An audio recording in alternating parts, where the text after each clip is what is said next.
When you think of video game bosses, there are many that come to mind. The Ender Dragon, Fatalis, Senator Armstrong, Chaos. Come on, guys.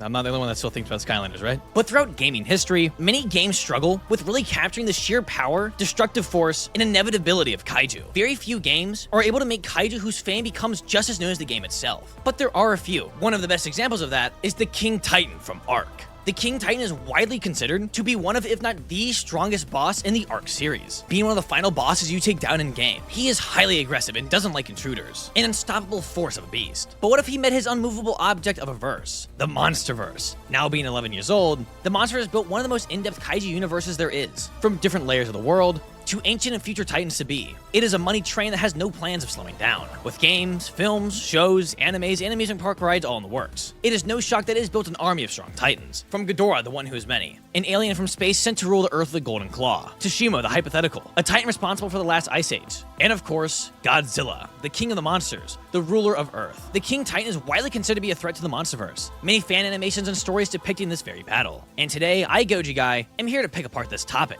Is the King Titan truly all that, or is his power far overhyped? Hello everyone, I'm your host Goji Guy, and today we ask the age-old question, can the King Titan survive the Monsterverse?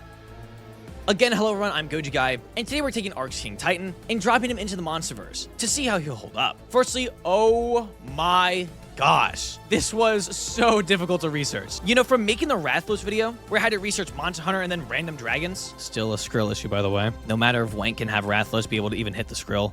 He's too fast. Had me thinking, oh boy, this will be easy. All I have to research is the King Titan. How hard can that be? Shoot me. So little did I know, I would be presented with a Bible's worth of information. Oh, and don't get me started on the wiki. Wikizilla is just so much better put together than any other wiki I've ever seen. Not to discredit the hard work put into the ARK's wiki, but it was so difficult to find information. Anyways, the ARK King Titan. Now, before we start the video, we need to cover this guy's feats and lore. And I'm gonna keep it a buck. We're gonna be statement wanking the King Titan in this video, as in-game, he's kind of a bum. But once you have all of his context, he's pretty strong. Along with that, we are not letting him corrupt whoever he fights. Most of you would probably put that together, but there are some people that always surprise me. Such as in the Rathalos video, some saying I should have given Rathalos feats relative to Golden Rathian, despite the fact that she is much stronger than him. So, no. He will not be able to turn Kaiju into his minions, which in itself is a debate, but more on that in a little bit. Anyways, we'll cover his feats and his statements, and then cover the bracket he'll have to climb through to get a good idea on where he sits. So, please, watch this video all the way through. I'm writing this at 1:35 in the morning the day the Rathalos video released. So to feel of my fans and the hate comments boosting me, let's dive in. First up, let's break down the King Titan's feats. Alright, so where to even start? Covering this guy is like having 20 different files on your desk, 10 of which files have lost their paper clips and are scattered all over the place, while your AC is blowing onto your table, and your annoying cubicle buddy is humming a song horribly out of tune. So let's start with his feats at least. The King Titan is a threat to the island of ARK, taking the combined efforts of, well,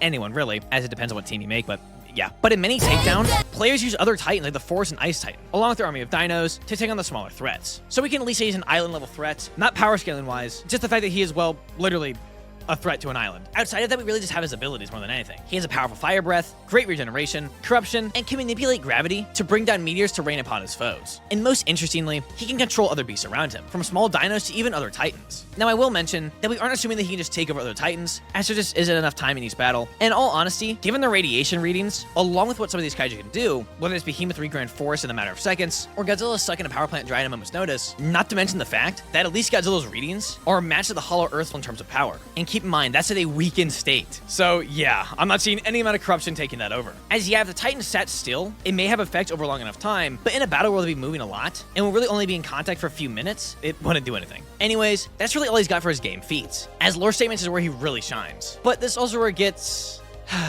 even saying just messy is an understatement. So let's just dive into it. Firstly, the moon haunts you. As we know, during the Elemental War, the moon, our cute little space rock, oh, who's a good space rock, got blown up. During the war, it was completely eviscerated. Now, it's not like it was deleted from existence, but it was broken apart into countless pieces. Now, this was all pre-King Titan, so humans at that time already had weapons that could destroy celestial bodies like the moon. Now, given this is pre-King Titan, it's likely that when the King Titan attacked, weapons of similar caliber were used. Peter Fries himself, backing this up in his own words, claiming that they hit them with everything they had. Now, with that being said, I don't think they hit him with moon levels of power. Let me explain. We know that every city was leveled from the attacks in New Zealand. Now, some claim that this is them surface wiping New Zealand. Now, while I am personally a little bit iffy on it, if you want to assume it's a surface wipe, that doesn't necessarily mean they hit him with moon levels of force. I do think they hit him with the same, if not stronger, bombs, but given it only destroyed cities, and at most New Zealand as a whole, it's not nearly the same strike that was sent to blow up the moon. Still incredible, yes, but not exactly a moon-busting feat, as they would have ended up blowing up a lot more than just New Zealand cities. So at minimum, I think it's reasonable to assume the King Titan endured the same weapons, if not stronger ones, than the ones that blew up the moon, but not the same amount of which that it took to blow it up. As again, if they were to have copy and pasted the onslaught of bombs that blew up the moon, we would have been looking at a planetary surface wipe, not a city got leveled amount. It's never outright confirmed, at least from what I can find, that it's the same weapons, but the point still stands. The King Titan was unharmed from weapons capable of shredding New Zealand to bits. Moving on, backing down in terms of power, he's able to withstand tiny black hole bombs. Now, while they do chip at him a little, he's still more or less fine from the attacks. Now, there is some iffiness to it. First, the black hole doesn't even damage smaller dinosaurs, so it really isn't that strong, though this is fiction, so you could just fully argue the animals are also just really strong then. Along with that, they're kind of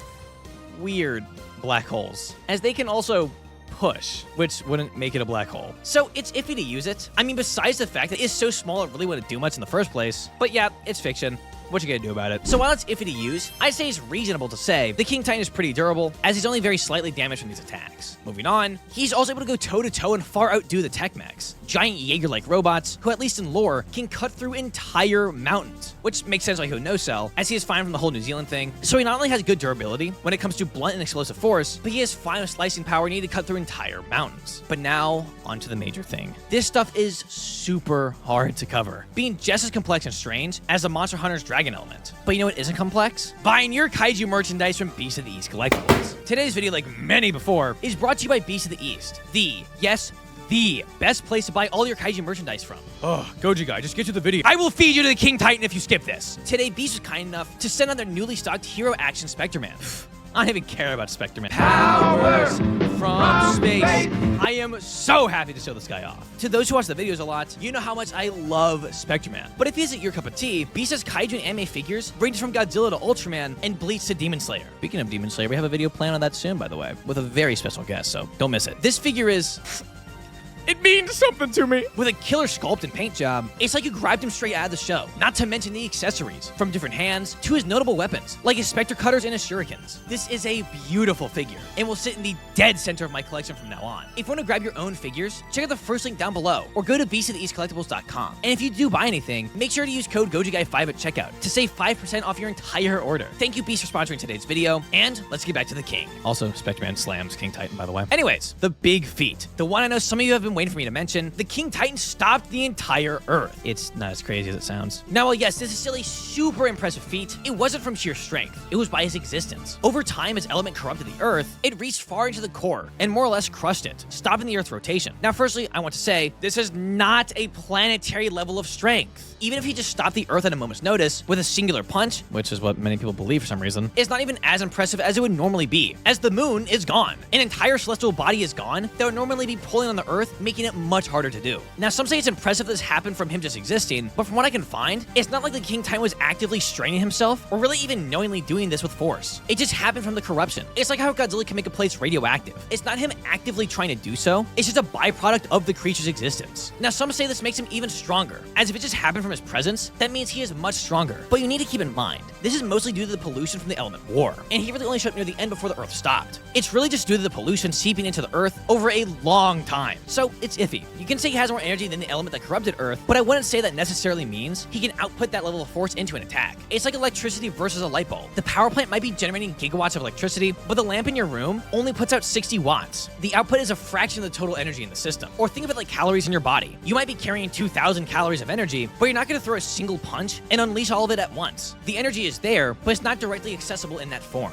In the same way, just because the King Titan's corruption eventually built up enough to stop the Earth, doesn't mean he can swing his arms down and hit with planetary force. It's more of an environmental effect than a direct attack potency. A planetary stopping feat doesn't necessarily mean planetary AP. So that is all of his major stuff mentioned. Along with that, I should say, we're using his in-game stats. So no lore height. I mean, height doesn't mean jack in the Monsterverse. As Kong, for example, would beat the brakes out of Methuselah, despite him being over 100 meters taller. So we'll be using the 156 meter tall version. So with all of that stuff out of the way, let's show off his bracket, and then cover their feats as well. The King's Titan bracket is Behemoth, Scylla, the Muto pair, Tiamat, the Muto Prime, Mecha Godzilla, Kong with both weapons, Ghidorah, Shimo, and finally, Evolved Godzilla. So, what will the King Titan do? Will this be a walk in the park, or will he slam to a stop like he hit a brick wall? Let's find out, starting with Behemoth. Behemoth is almost a perfect counter to the King Titan, being a kaiju that regrows forests and heals the earth. So how would he hold up? Well, Behemoth is able to rip through buildings with ease. His radiation amounts are high enough to the point where even when his tusk is broken off, it still healed the ecosystem. He's able to break out of its containment, which was a literal mountain, and his back spines are considered to be indestructible by modern weaponry. So his most durable parts of his body were able to withstand any firepower thrown at them. So how would he hold up? Yeah, he's dead. While Behemoth is strong in his own right, he is a horrible combatant. Not to mention, there is nothing he can do to damage the King Titan. And the King being able to outdo the tech mechs and their power? Yeah. Like 1 or 2 hits and Behemoth goes down. With no difficulty, the King Titan moves on. Next up is Scylla. We're specifically using the 2024 version that fights Godzilla in Rome. Scylla has webbing that is used to try and get her foes stuck. She has sharp legs that were even able to stab into Godzilla in the past, though that was the weakest version of Godzilla in the Monsterverse at that point. The best thing she gets is that she was able to barely clash against Godzilla in Rome. Godzilla in the novelization being compared to his Nuke Amp version in 2019, who himself is able to go toe-to-toe with Ghidorah. Though it's not like she did well, as that fight lasted, what, like 14 seconds? If even. But she is at least able to take a single blow from him. In this fight, Scylla would be hard to hit due to her speed, and the King Titan might get a dent in his skin, but she's not cutting into him by any means. Again, the King Titan really just needs to land a single blow, and that would likely do the job. He's, again, too durable and too strong for Scylla to do anything to him. So with no difficulty, the King Titan moves on. Next up is the Muto pair. This is a pretty big jump. Now, while not as strong as Scylla, what makes it more of a threat is 1, their teamwork skills, and 2, their EMPs. Both the Mutos have shown that they can push around the 90,000-ton Godzilla. They bust through mountains even at an infant stage, they level buildings, and are incredibly durable, taking attacks from Godzilla who can tank nukes to the face like it's nothing. Now, what makes this fight interesting is their EMPs. Now, while never outright said to be, it seems that Element is very, very radioactive, likely being where it gets its crazy abilities from. And as we see, the Muto pair's EMP, that the same Godzilla who can tank the permanent asteroid to the face, can now be taken down by a building. So their EMP reduces power by a lot, which is why they're still respected power-wise in the verse to this day. So it's really up to the individual to think if their EMPs would work or not. But I personally do believe these EMPs would likely do the same effect onto the King Titan that it did to Godzilla, that being reducing his strength and durability. Now, with that being said, I do still think that he could more or less one-tap the male Muto, and would pretty easily take down the female. Though at the same time, he would be getting quite annoyed. This is when he'll start to use his abilities. While his fire breath would likely be useless in this scenario, he can still call down meteors, which would be enough to take out the male for sure.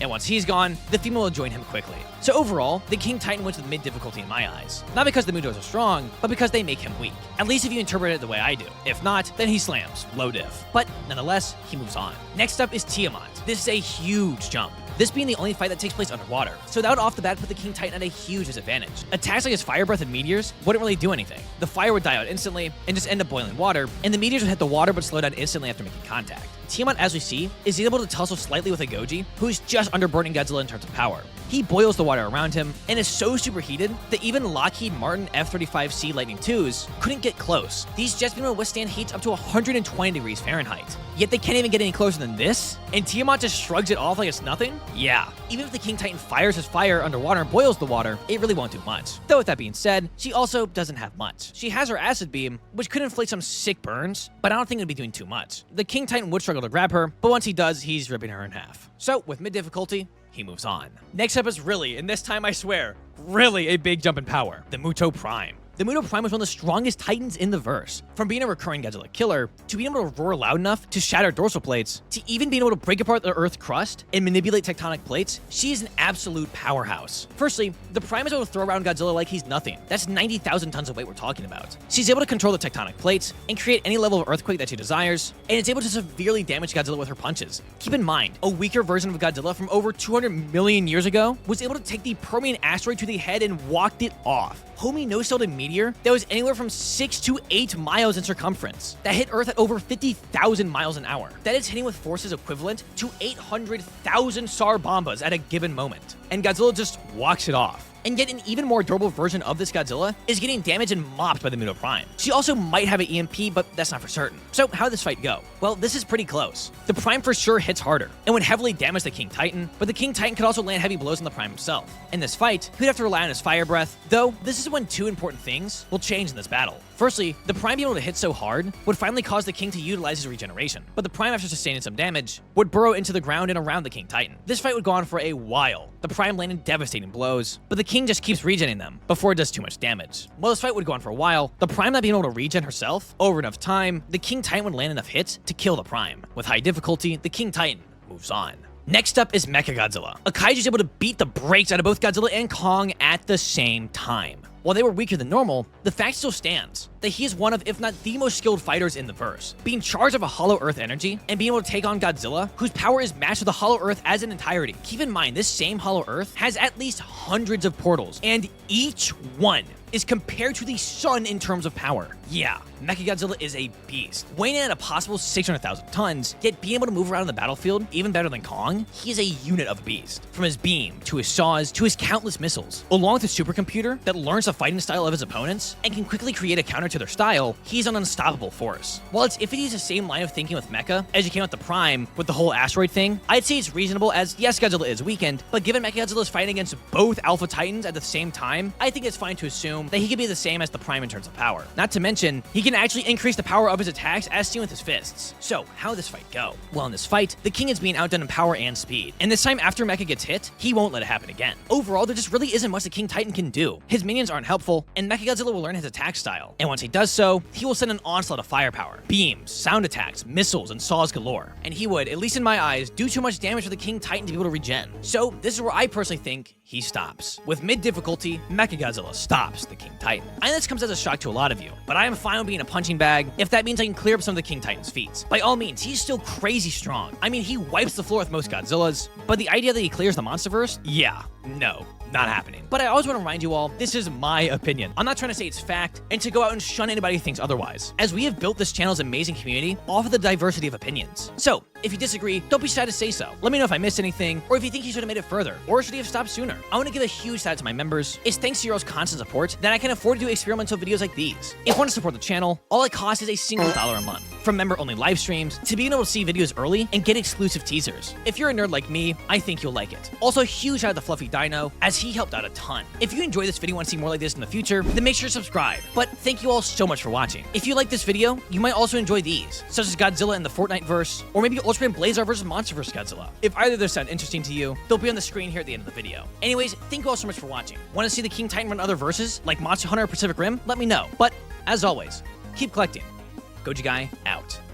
See ya.